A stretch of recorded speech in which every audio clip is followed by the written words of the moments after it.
Qatar को FIFA world cup की मेज़बानी आज से 12 साल पहले दी गई थी, यानी 2010 में दी गई थी।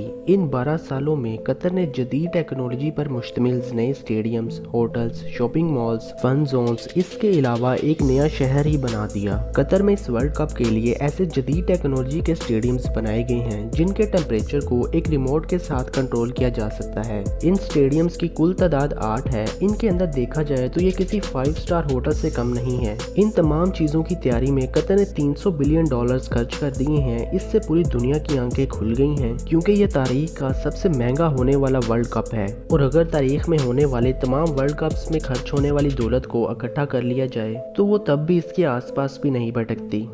यूरोपियन ममालिक ने उस वक़्त कतर के ऊपर बहुत ज़्यादा एतराज़ात किए कि ये छोटा सा मुल्क इतने बड़े इवेंट को कैसे मैनेज करेगा, और कतर में होने वाली शदीद गर्मी को इन्होंने अपना हथियार बनाया। इनकी पूरी कोशिश थी कि